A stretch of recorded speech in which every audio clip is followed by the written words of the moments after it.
안녕하세요. 다산에듀의 이창선 교수입니다. 자, 이번 시간에는 소방시설법 시행규칙에 대해서 같이 공부해 보도록 하겠습니다. 보세요. 자, 소방시설법 시행규칙 제1조의 2에 대한 내용입니다. 자, 소방특별조사의 연기 신청에 대한 내용으로 자, 첫 번째 보시면 소방특별조사의 연기를 신청하려는 자는 소방특별조사 시작하기 3일 전까지, 이거 기억하셔야 돼요. 소방특별조사 시작 3일 전까지 소방특별조사 연기 신청서에 소방특별조사를 받기가 곤란함을 증명할 수 있는 서류를 첨부하여 소방청장, 소방본부장 또는 소방서장에게 제출해야 한다. 여기서는 이제 기억하실 거는 소방특별조사의 연기를 이제 신청을 하려면 소방특별조사 시작하기 3일 전까지 신청서와 연기 신청서와 관련된 서류를 첨부해서 소방청장이나 소방본부장, 소방서장에게 제출을 해야 되는 겁니다. 그래서 소방특별조사 시작 3일 전까지 이거를 꼭 기억을 해두시면 되고요. 다음 두 번째, 소방특별조사 연기 신청서를 제출받은 소방청장, 소방본부장 또는 소방서장은 연기 신청의 승인 여부를 결정한 때에는 소방특별조사 연기 신청 결과 통지서를 조사 시작 전까지 연기 신청을 한 자에게 통지하여야 하고 연기 기간이 종료하면 지체 없이 조사를 시작해야 한다. 여기서는 이것만 기억하시면 되겠네요. 소방특별조사 시작 3일 전까지 제출하는 거. 자, 그 다음 소방시설법 시행규칙 제3조 손실보상 청구자가 제출해야 하는 서류가 있어요. 자, 첫 번째 보시면 소방특별조사 결과에 따른 조치 명령으로 손실을 받은 자가 손실보상을 청구하고자 하는 때에는 손실보상 청구서에 다음의 서류를 첨부하여 시도지사에게 제출을 하여야 한다. 그래서 제출해야 되는 서류가 있어요. 소방 대상물의 관계인임을 증명할 수 있는 서류가 필요하고요. 그 다음에 손실을 증명할 수 있는 사진이나 그 밖의 증빙 자료를 같이 제출을 해야 됩니다. 바로 시도지사에게 제출을 해야 되는 거고요. 그 다음에 시도지사는 손실보상에 관하여 협의가 이루어진 때에는 손실보상을 청구한 자와 연명으로 손실보상 합의서를 작성하고 이를 보관하여야 한다. 그래서 여기서는 손실보상을 받으려고 하는 자는 바로 시도지사에게 다음과 같은 서류를 첨부해서 제출을 해야 되는 겁니다. 자, 그 다음에 소방시설법 시행규칙 제4조 건축허가 등의 동의 요구에 대한 사항입니다. 자, 첫 번째, 건축허가 등의 동의 요구는 건축물 등의 시공지 또는 소재지를 관할하는 소방본부장 또는 소방서장에게 하여야 한다. 그래서 건축허가 등의 동의 요구는 소방본부장이나 소방서장에게 하여야 되고요. 그 다음 건축허가 등의 동의를 요구할 때 동의 요구서에 첨부해야 하는 서류가 있어요. 자, 보시면 건축허가 신청서 및 건축허가서가 필요하고요. 그 다음 건축, 대수선, 용도 변경 신고서 등 건축 허가 등을 확인할 수 있는 서류의 사본이 필요한 거고요. 그 다음에 설계 도서. 자, 어떤 설계 도서가 있냐면 건축물의 단면도와 주 단면 상세도가 필요하고요. 그 다음에 소방시설의 층별 평면도와 층별 개통도, 그 다음에 창호도가 필요한 겁니다. 그 다음에 네 번째로 소방시설 설치 계획표가 있어야 되고요. 다섯 번째, 임시 소방시설의 설치 계획표, 그리고 소방시설 설계업 등록증과 소방시설을 설계한 기술 인력자의 기술 자격증 사본, 그리고 마지막으로 소방시설 공사업법에 따라 체결한 소방시설 설계 계약서 사본 한 부가 필요한 겁니다. 자, 이런 식으로 해서 필요한 서류가 있다는 거 기억해 주시고요.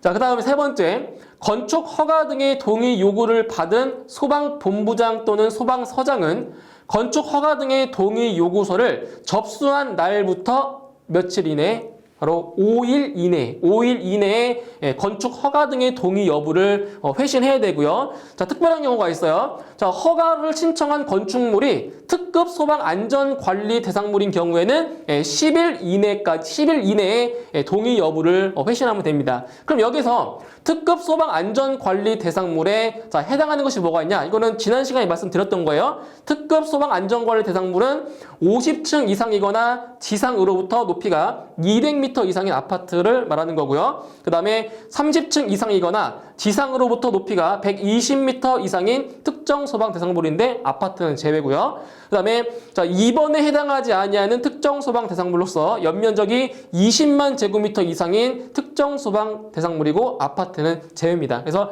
특급 소방 안전관리 대상물에 대해서는 10일 이내에 동의 여부를 회신하면 되는 겁니다. 아시겠죠? 자, 그 다음에 네 번째, 소방본부장 또는 소방서장은 동의 요구서 및 첨부 서류의 보완이 필요한 경우에는 4일 이내의 기간을 정하여 보완을 요구할 수가 있고요. 그 다음에 건축 허가 등의 동의를 요구한 기관이 그 건축 허가 등을 취소하였을 때에는 취소한 날부터 7일 이내에 건축물 등의 시공지 또는 소재지를 관할하는 소방본부장 또는 소방서장에게 그 사실을 통보를 해야 되는 겁니다. 7일 이내입니다. 7일 이내.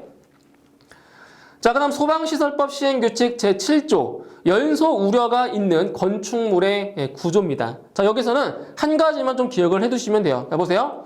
행정안전부령으로 정하는 연소 우려가 있는 구조란 다음 기준에 모두 해당하는 구조를 말합니다. 자, 어떠한 구조냐면 건축물 대장의 건축물 현황도에 표시된 대지 경계선 안에 2 이상의 건축물이 있는 경우, 이건 그러니까 연소의 우려가 있는 건축물의 구조라는 거예요. 그죠? 그 다음에 각각의 건축물이 다른 건축물의 외벽으로부터 수평거리가 1층의 경우에는 6m 이하, 그리고 2층 이상의 층의 경우에는 10m 이하인 경우가 바로 연소의 우려가 있는 구조라는 거고요. 그 다음에 계구부가 다른 건축물을 향하여 설치되어 있는 경우도 바로 연소 우려가 있는 구조입니다. 그러니까 여기에서는 이거예요. 각각의 건축물이 다른 건축물의 외벽으로부터 수평거리가 1층의 경우에는 6m 이하, 그리고 2층 이상의 층의 경우에는 10m 이하인 경우, 이걸 기억해 두시면 돼요. 아시겠죠? 1층의 경우에는 6m 이하, 2층 이상의 층의 경우에는 10m 이하입니다. 이 수치 꼭 기억해 주세요. 자, 그 다음 소방시설법 시행규칙 제14조 소방안전관리자의 선임 신고입니다. 소방안전관리자의 선임하는 기간을 얘기해 주는 거고요. 자, 보세요.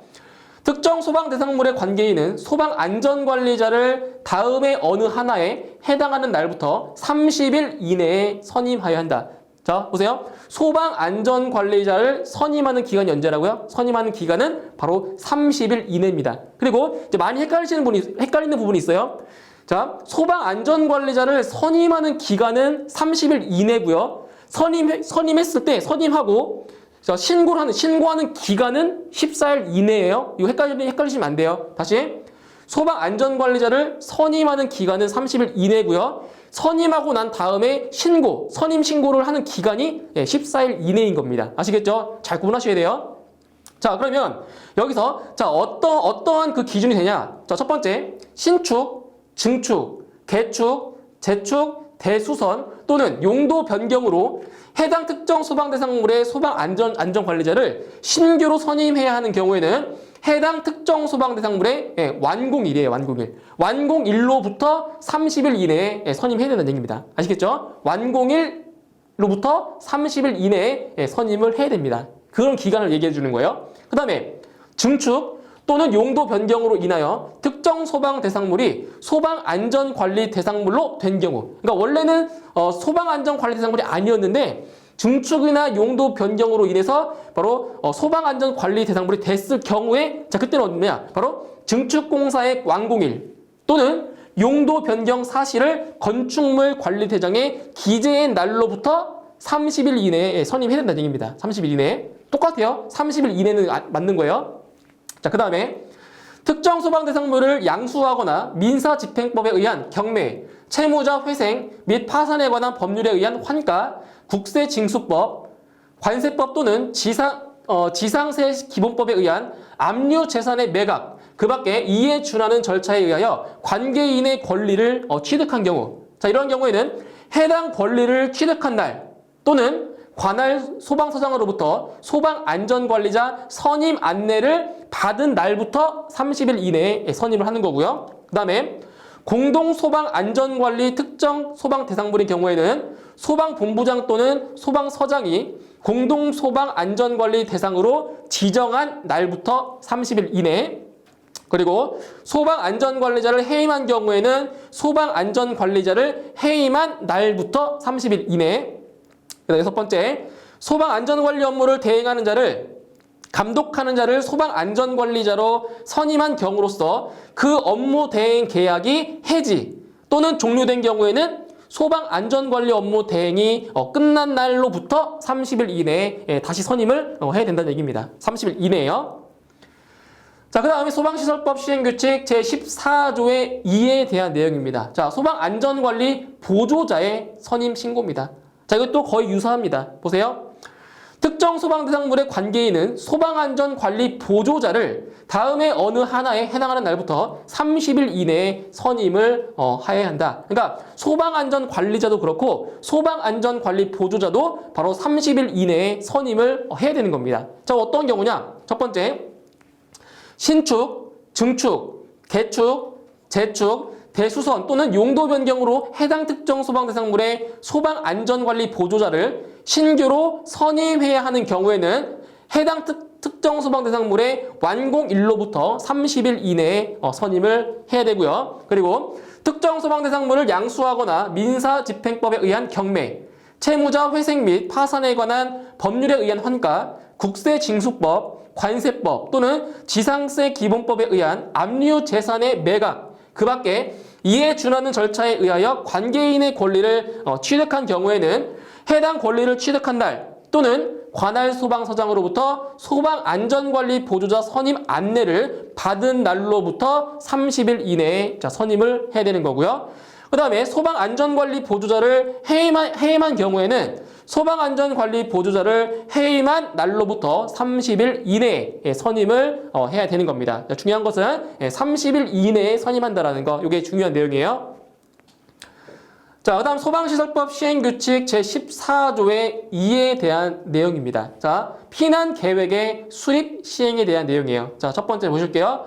피난계획에 포함되어야 될 사항이 있어요. 피난계획에 포함되어야 할 사항. 첫 번째, 화재 경보의 수단 및 방식. 두 번째, 층별, 구역별 피난 대상 인원의 현황. 세 번째, 장애인, 노인, 임산부, 영유아 및 어린이 등 이동이 어려운 사람의 현황. 그다음 네 번째, 각 거실에서 5옥 외로 이르는 피난 경로. 그다음 다섯 번째, 재해약자 및 재해약자를 동반한 사람의 피난 동선과 피난 방법. 그리고 여섯 번째, 피난 시설, 방화 구획, 그 밖에 피난에 영향을 줄 수 있는 제반 사항을 피난 계획에 포함시켜야 될 사항이 되는 거고요. 그 다음에 피난 계획의 수립 시행에 필요한 세부 사항은 바로 소방청장이 정해서 고시하는 겁니다. 그래서 피난 계획의 수립 시행에 필요한 세부 사항은 누가 정한다?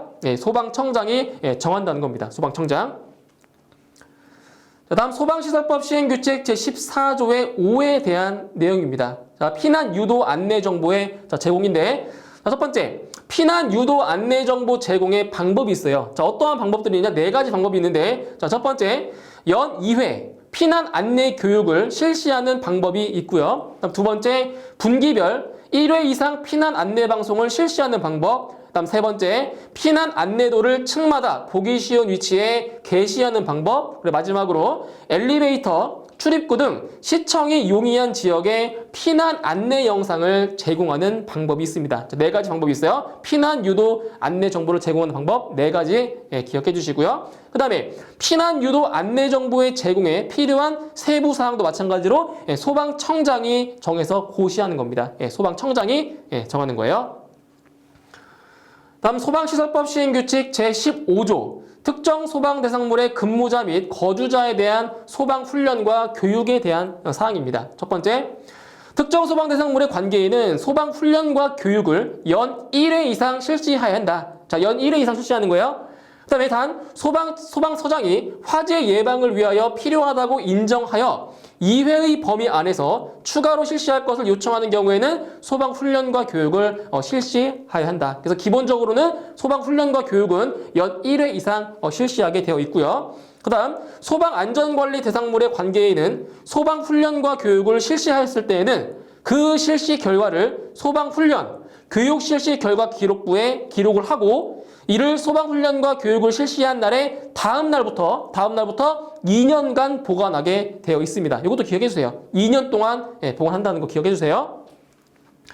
그 다음에 소방시설법 시행규칙 제16조 소방안전교육 대상자입니다. 소방안전교육 대상자. 자, 첫 번째, 소방본부장 또는 소방서장은 소방안전교육을 실시하고자 하는 때에는 교육 일시, 장소 등 교육에 필요한 사항을 명시하여 교육일 며칠 전까지? 교육일 10일 전까지 교육 대상자에게 통보를 해야 됩니다. 자, 다시 교육일 10일 전까지 교육 대상자에게 통보를 해야 되는 거고요. 두 번째, 소방안전교육 대상자입니다. 자, 특정 소방대상물의 관계인인데 소방안전교육 대상자는 첫 번째, 소규모의 공장, 작업장, 점포 등이 밀집한 지역 안에 있는 특정 소방 대상물이 되고요. 두 번째, 주택으로 사용하는 부분 또는 층이 있는 특정 소방 대상물. 그리고 세 번째, 목조 또는 경량 철골조 등 화재에 취약한 구조의 특정 소방 대상물. 그리고 네 번째, 그 밖에 화재에 대하여 취약성이 높다고 관할 소방본부장 또는 소방서장이 인정하는 특정 소방 대상물의 바로 소방안전교육 대상자가 되는 겁니다. 다음 소방시설법 시행규칙 제17조 소방시설 등 자체 점검 기술 자격자의 범위입니다. 그러니까 여기서 소방시설 등 자체 점검을 할 수 있는 기술 자격자의 자격을 지금 물어보는 거예요. 보세요. 행정안전부령으로 정하는 기술 자격자란 소방안전관리자로 선임된 소방시설관리사와 소방기술사를 말하는 겁니다. 다시, 행정안전부령으로 정하는 기술 자격자가 누구라고요? 바로 소방안전관리자로 선임된 소방시설관리사와 그리고 소방기술사를 말하는 겁니다. 요 기억해 주시면 돼요. 소방시설법 시행규칙 제19조 점검 결과 보고서의 제출입니다. 자, 이 내용에서는 이제 최근에 개정된 내용이 있습니다. 보시면 소방안전관리 대상물의 관계인 및 소방안전관리자를 선임해야 하는 공공기관의 장은 작동 기능 점검을 실시한 경우 7일 이내에 작동 기능 점검 실시 결과 보고서를 소방본부장 또는 소방서장에게 제출해야 합니다. 그래서 기존에는 30일 이내에 이제 결과 보고서를 제출했었는데 이제 개정이 돼서 7일 이내에 결과 보고서를 제출하게 되어 있고요. 그 다음에 두 번째, 소방안전관리 대상물의 관계인 및 소방안전관리자를 선임해야 하는 공공기관의 기관장은 작동기능 점검을 실시한 경우 그 점검 결과를 2년간 자체 보관해야 한다. 그래서 소방관계법규에서 웬만한 것들은 전부 다 2년 동안 보관하게 되어 있습니다. 다음 소방시설법 시행규칙 20조의 4입니다. 자, 소방시설관리사증의 재발급이에요. 재발급. 자, 보실게요. 소방시설관리사가 소방시설관리사증을 잃어버리거나 못쓰게 되어 소방시설관리사증의 재발급을 신청하는 때에는 소방시설관리사증 재발급 신청서를 소방시설관리사증 발급자에게 제출해야 되고요. 자, 소방시설관리사증 발급자는 재발급 신청서를 제출받은 때에는 며칠 이내? 바로 3일 이내에 소방시설관리사증을 재발급하여야 합니다. 그래서 이게 3일 이내에 재발급해 줘야 돼요. 3일 이내에. 그 다음에 소방시설법 시행규칙 21조입니다. 소방시설관리업의 등록 신청이죠. 자, 소방시설관리업을 하려는 자는 소방시설관리업 등록 신청서에 기술인력연명부 그리고 기술 자격증을 첨부해서 누구한테? 시도지사에게 제출을 해야 됩니다. 그래서 소방시설관리업을 등록하려면 바로 시도지사에게 바로 신고를 해야 됩니다. 아시겠죠? 자, 그 다음 소방시설법 시행규칙 22조입니다. 자, 소방시설관리업의 등록증 및 등록수첩의 발급이죠. 첫 번째, 자, 시도지사는 소방시설관리업의 등록 신청 내용이 소방시설관리업의 등록 기준에 적합하다고 인정되면 신청인에게 소방시설관리업 등록증과 소방시설관리업 등록수첩을 발급하고 소방시설관리업 등록대장을 작성하여 관리를 해야 되고요. 그 다음에 시도지사는 제출된 소방시설관리업의 등록 신청서의 서류를 심사한 결과 다음에 해당하는 때에는 10일 이내의 기간을 정하여 이를 보완하게 할 수가 있습니다. 자, 어떠한 사항들이냐면 첨부 서류가 미비되어 있을 때, 제출한 서류가 첨부 서류가 미비되어 있을 때, 그리고 신청서와 첨부 서류의 기재 내용이 명확하지 아니할 때는 10일 이내의 기간을 정해서 이를 보완하게 할 수가 있는 겁니다. 10일 이내 기억을 해주세요. 10일 이내예요.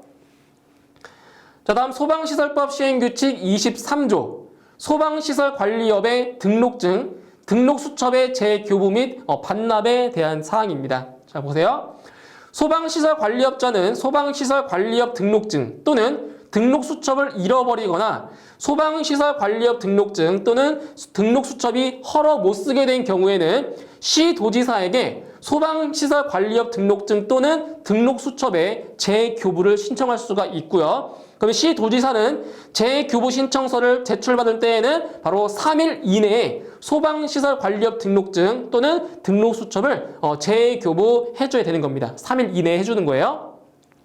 그 다음 소방시설관리업자는 다음에 해당하는 때에는 지체 없이 시도지사에게 그 소방시설관리업 등록증 및 등록수첩을 반납을 해야 됩니다. 자, 어떠한 경우냐면 첫 번째, 소방시설관리업 등록이 취소되었을 때 반납을 해야 되고요. 그 다음 소방시설관리업을 휴업이나 폐업했을 때 반납해야 되고요. 그리고 재교부를 받을 때, 근데 등록증 또는 등록수첩을 잃어버리고 재교부를 받은 경우에는 이를 다시 찾았을 때 재교부를 반납을 하는 거예요. 그러니까 잃어버려가지고 찾지 못했을 때는 반납할 수가 없잖아요. 그죠? 그런데 재교부를 받고 그걸 잃어버린 것을 다시 찾았을 때는 그걸 다시 반납을 해야 된다고요. 다시. 그러한 사람에 한해서만. 자, 그 다음 소방시설법 시행규칙 제25조입니다. 등록사항의 변경 신고예요. 자, 보세요. 소방시설관리업자는 등록사항의 변경이 있을 때에는 변경일로부터 며칠 이내? 바로 30일 이내에 소방시설관리업 등록사항 변경 신고서에 그 변경사항별로 서류를 첨부하여 바로 시도지사에게 제출을 해야 됩니다. 그래서 등록사항에 변경사항이 있는 경우에는 바로 변경일로부터 30일 이내에 시도지사에게 제출을 해야 되고요. 그때 첨부해야 될 서류가 있어요. 자, 어떤 서류가 있냐? 자, 보세요. 명칭이나 상호 또는 영업소 소재지를 변경하는 경우에는 소방시설 관리업 등록증과 등록 수첩을 첨부를 해야 되는 거고요. 그 다음에 대표자를 변경했을 경우에는 바로 소방시설 관리업 등록증과 등록 수첩을 첨부를 해야 돼요. 그 다음에 기술 인력을 변경했을 경우에는 소방시설 관리업 등록 수첩, 그리고 변경된 기술 인력의 기술 자격증, 그리고 기술 인력 연명부를 첨부해서 제출을 해야 되는 겁니다. 그때 여기서 기억할 내용은 뭐냐면, 자, 등록사항의 변경. 자, 변경을 하는 게 어떤 것들이 있냐? 바로 이런 거예요. 명칭, 상호, 영업소 소재지, 그리고 대표자, 기술 인력, 이런 것들이 변경 대상이 된다는 겁니다. 이렇게 해서 시험에 출제가 돼요. 아시겠죠? 변경 대상이 되는 게 뭐냐, 아닌 게 뭐냐, 이렇게 시험에 나오기 때문에 이걸 기억하시면 돼요. 명칭, 상호, 영업소 소재지, 그리고 대표자, 기술 인력, 이런 것들만 변경할 수 있다는 거예요. 자, 그 다음 세 번째. 시도지사는 변경 신고를 받은 때에는 5일 이내에 소방시설 관리업 등록증 및 등록수첩을 새로 교부하거나 제출된 소방시설 관리업 등록증 및 등록수첩과 기술 인력의 기술 자격증에 그 변경된 사항을 기재하여 교부를 해야 됩니다. 며칠 이내? 5일 이내에 해야 됩니다. 5일 이내. 자, 그 다음 소방시설법 시행규칙 제26조 지휘승계 신고입니다. 지휘. 그 지휘승계라고 하는 것은 자기의 지위를 넘겨주는 거예요. 다른 사람한테. 보세요. 소방시설 관리업의 지위를 승계한 자는 그 지위를 승계한 날부터 30일 이내에 상속인, 영업을 양수한 자 또는 시설의 전부를 인수한 자는 소방시설 관리업 지위 승계 신고서에 합병 후 존속하는 법인 또는 합병에 의하여 설립되는 법인은 소방시설 관리업 합병 신고에 서류를 첨부하여 바로 시도지사에게 제출을 해야 됩니다. 그래서 지위 승계 신고 누구한테 한다고요? 지위 승계 신고는 시도지사에게 신고를 하는 겁니다. 자, 그때 이 서류에 첨부해야 될 서류들이 있어요. 자, 어떤 서류가 있냐? 첫 번째, 소방시설 관리업 등록증과 등록 수첩이 필요하고요. 그리고 계약서 사본 등 지위 승계를 증명하는 서류 한 부, 그리고 소방기술 인력연명부 및 기술 자격증, 그리고 장비 기준에 따른 장비 명세서 한부가 필요한 겁니다. 그래서 지휘 승객 시 필요한 서류 4가지 기억을 해주시면 되는 거예요. 자, 그 다음 소방시설법 시행규칙 29조 소방안전관리자에 대한 강습교육의 실시입니다. 자, 강습교육에 대한 내용이에요. 첫 번째, 소방안전관리자의 강습교육의 일정, 횟수 등에 관하여 필요한 사항은 한국소방안전원의 장이 연간 계획을 수립하여 실시할 수가 있고요. 그 다음에 한국소방안전원장은 강습교육을 실시하고자 하는 때에는 강습교육 실시 며칠 전까지? 20일 전까지 일시, 장소, 그 밖에 강습교육 실시에 관하여 필요한 사항을 한국소방안전원의 인터넷 홈페이지 및 게시판에 공고해야 한다. 그래서 이거는 강습교육 실시 며칠 전까지? 20일 전까지 공고를 해야 됩니다. 20일 전까지예요. 자, 다음 소방시설법 시행규칙 제36조 소방안전관리자 및 소방안전관리 보조자의 실무교육에 대한 내용입니다. 실무교육이에요.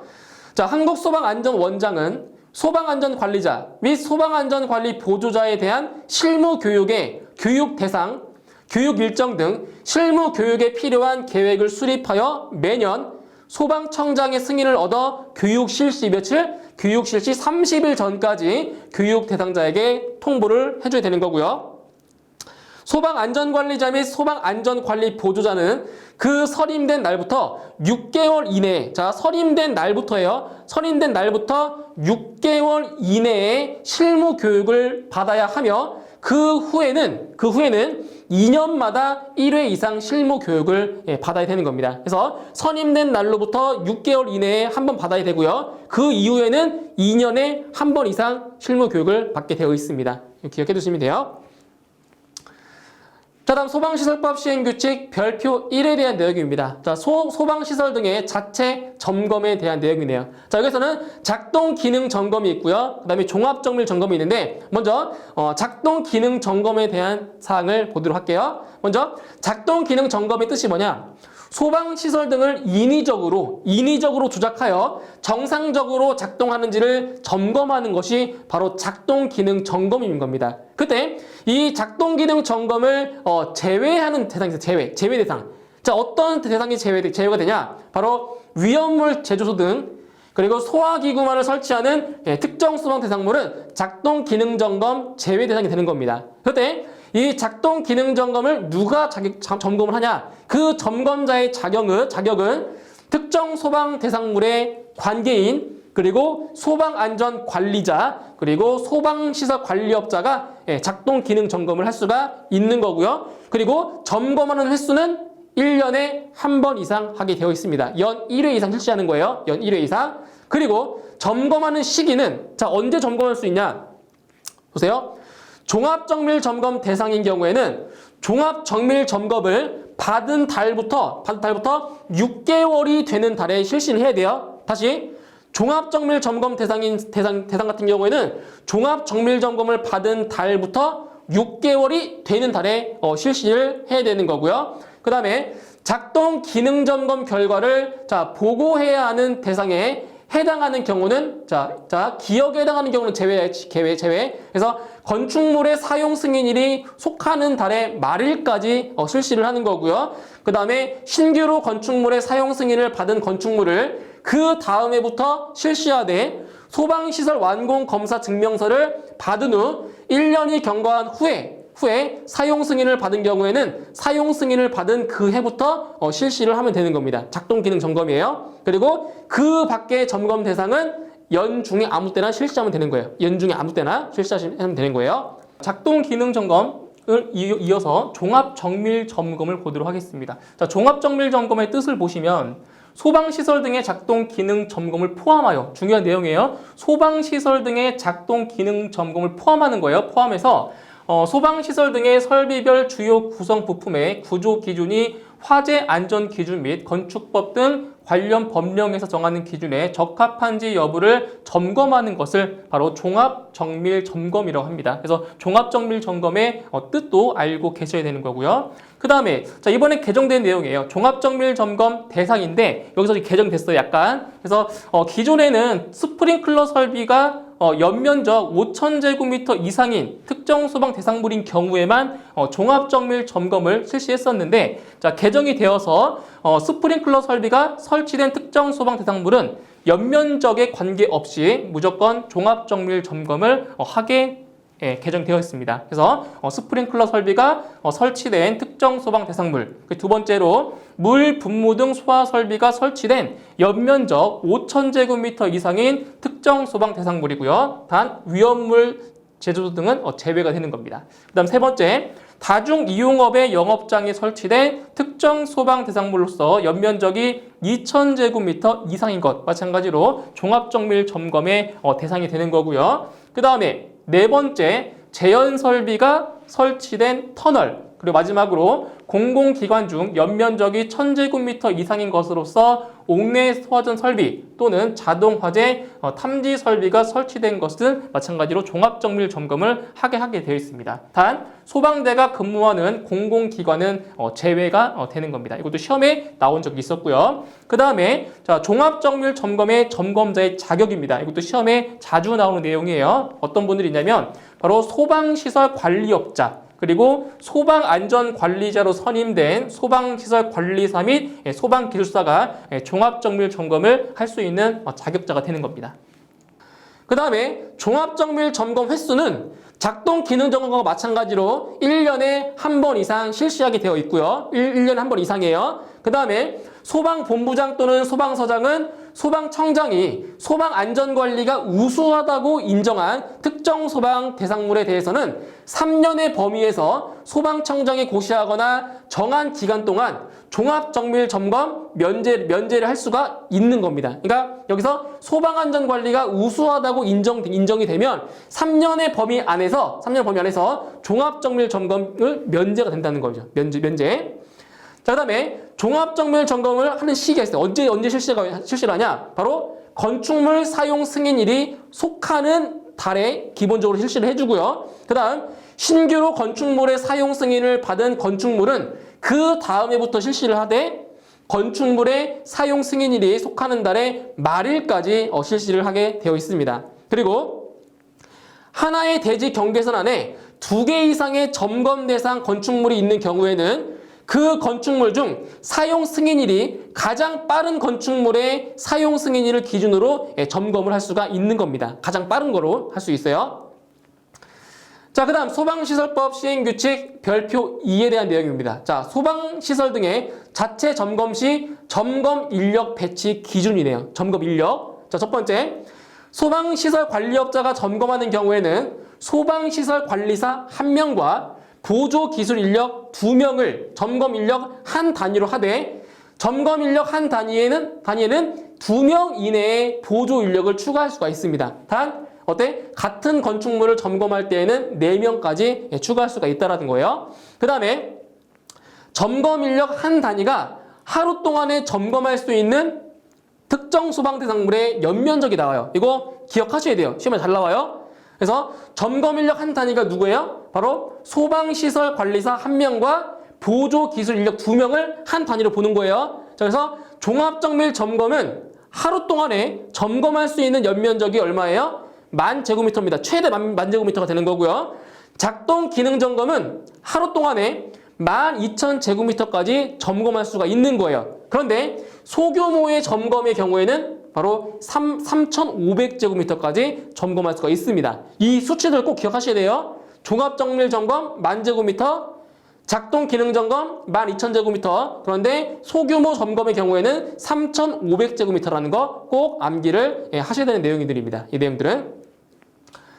자, 그 다음 소방시설법 시행규칙 별표 6에 대한 사항입니다. 바로 한국소방안전원이 갖추어야 하는 시설의 기준입니다. 한국소방안전원이에요. 첫 번째, 자, 사무실 같은 경우에는 바닥 면적이 60제곱미터 이상이 돼야 되고요. 그 다음 강의실은 왜냐면 한국소방안전원에서 교육과 교육 업무도 담당하기 때문에 이런 강의실이 있을 거예요. 그 강의실은 바닥 면적 100제곱미터 이상이고 책상, 의자, 음향시설, 컴퓨터 및 빔 프로젝터 등 교육에 필요한 비품을 갖춰야 되고요. 그리고 실습실 같은 경우에는 바닥 면적이 100제곱미터 이상이고 교육 과정별 실습, 평가를 위한 교육 기저제 등을 갖출 것. 이렇게 해서 한국소방안전원이 갖추어야 되는 시설 기준 기억해 두시면 됩니다. 아시겠죠?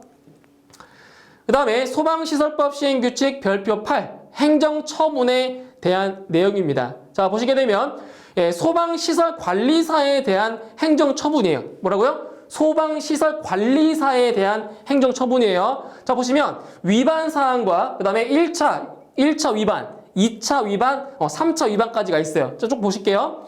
자, 거짓이나 그 밖의 부정한 방법으로 시험에 합격한 경우에는 이거는 바로 1차에 취소입니다. 아시겠죠? 부정한 방법으로 시험에 합격한 사람은 무조건 1차에 자격이 취소가 돼요. 그 다음에 소방안전관리 업무를 하지 않거나 거짓으로 한 경우에는 1차에는 경고입니다. 시정명령, 경고. 2차에는 6개월 이내의 자격 정지. 그리고 3차에는 자격이 취소가 됩니다. 그죠? 그 다음, 자, 점검을 하지 않거나 거짓으로 점검을 한 경우에는 마찬가지예요. 1차에는 경고고요. 2차에는 6개월 이내의 자격 정지, 그리고 3차에는 자격이 취소가 됩니다. 다음, 소방시설 관리증을 다른 자에게 빌려준 경우. 자, 이러한 경우에는 바로 1차에 자격이 취소가 되고요. 마찬가지로 동시에 둘 이상의 업체에 취업한 경우에도 1차에 바로 자격이 취소가 됩니다. 자격 취소. 그 다음, 성실하게 자체 점검 업무를 수행하지 아니한 경우에는 1차의 경고, 2차에는 자격 정지, 6개월 이내의 자격 정지, 그리고 3차에는 자격이 취소가 됩니다. 마지막으로 소방시설 관리사의 결격 사유에 해당하게 된 경우도 1차에 바로 자격이 취소가 되는 겁니다. 자격 취소예요. 자, 그 다음에 소방시설 관리업에 대한 행정처분입니다. 아까는 소방시설 관리사였죠? 이번에는 소방시설 관리업에 대한 행정처분이에요. 자, 보실게요. 거짓이나 그 밖의 부정한 방법으로 등록을 한 경우에는 1차에 바로 등록이 취소가 되고요. 그 다음에 소방시설 등의 자체 점검을 하지 않거나 거짓으로 한 경우에는 1차에 바로 경고입니다. 경고. 1차에 경고고요. 2차에 3개월 이내의 영업정지, 그리고 3차에 등록이 취소가 됩니다. 다음에 소방시설 관리업 등록 기준에 미달하게 된 경우입니다. 미달하게 된 경우에는 바로 1차에 경고고요.